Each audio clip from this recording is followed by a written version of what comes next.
As the impact of art on health outcomes is being studied more and more, some hospitals are now focusing on even the youngest of patients. Special correspondent Mike Cerre takes a look at one approach for all ages.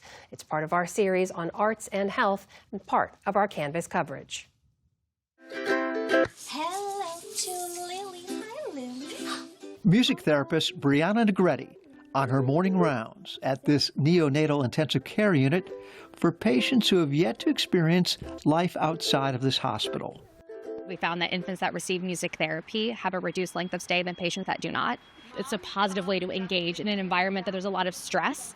It's great to be able to bring infants together developmentally to help support them socializing, but also for our staff support as well to engage with them in a positive way through music.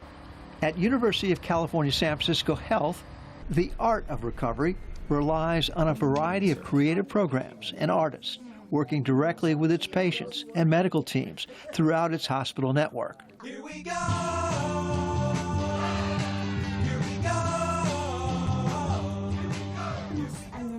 Here at the UCSF Benioff Children's Hospital in Oakland, they produce a variety of entertainment and game shows, some of them bilingual. On its closed-circuit TV network, patients can call in to interact from their rooms, as well as participate in the production, like Mason Allen Cook's show on Goosebumps. Oh, it's so sweet. You wanted to shout out your family, friends, and nurses. Shout out to our audience, too. Sometimes they're just silly shows. Sometimes we just talk about poop for 30 minutes, which is really delightful, and we have kids who call us and tell us poop jokes. Since daily poop analysis plays an oversized role for kids undergoing extended treatment here, producer Jessica Chung believes the shows complement the medical treatment as well as entertain and distract the younger patients. We've had patients who have maybe shared with us that it's really hard to cope in the hospital, and so we've done shows related to building resiliency and building coping strategies like deep breathing or distraction or journaling. People come here for the medical care, but I think it's also important for them to understand about what we do for the emotional side of our patients to help with their coping. Rochelle Porter's Child Life Services team is funded by local philanthropy. But pediatric oncologist Dr. Elliot Stiglitz believes the growing medical evidence of their effectiveness is making them more than just nice-to-have ancillary services. A patient can be undergoing a bone marrow biopsy or a lumbar puncture, or even undergoing an MRI where they have to sit still. Using music therapy to physiologically bring the stress and the tension down allows us to accomplish those procedures with as little side effects, with as few side effects as possible. Here at UCSF Mount Zion Hospital in San Francisco, the original Art of Recovery class is the country's oldest hospital art class of its kind.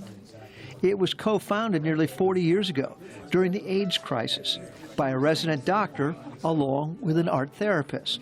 It's totally natural.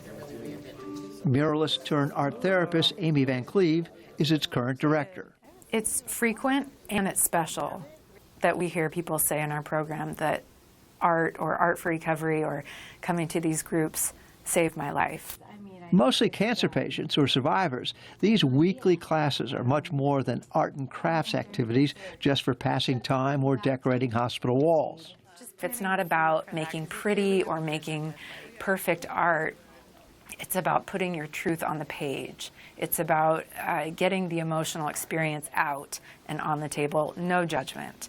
And once that clicks, usually it takes a couple sessions for them to kind of step outside of their thinking brain and what they think they should be creating. Sylvia Perisota has been battling her brain cancer for 24 years. So I had one of my brain scans when you had to carry around the film, and so I started painting on it. And I said, here, let me show you what's in my brain. Let me show you my resilience, my hope, and my strength. So I started painting these warrior women on my brain scans. And it was sort of my way to take back my scan and have some agency in my health.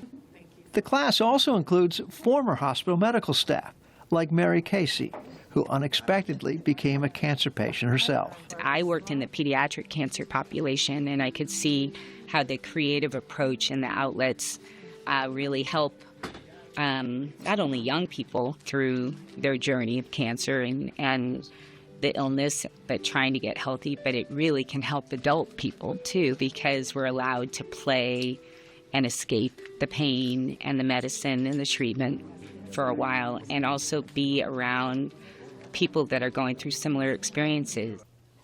Statistically, men do not use any of the supportive care services in hospitals. It's just culturally, they go into their silos, and we have a few in our groups, but I decided to make a group just for them. And I think some of it is that most men aren't comfortable looking vulnerable. They're not comfortable talking about pain. They're not comfortable talking about being scared, right? All of that is a part of being a cancer patient. Anu Kirk, a rock singer until he got throat cancer, credits the Art of Recovery program for helping him accept his condition and inspiring his new career as a therapist. San Francisco's Museum of Modern Art recently honored the Art of Recovery with a special exhibition of its work and a celebration of the healing community the arts have created inside a medical community. For the PBS News Hour, I'm Mike Cerre in San Francisco. Support journalism you trust. Support PBS News. Donate now, or even better, start a monthly contribution today.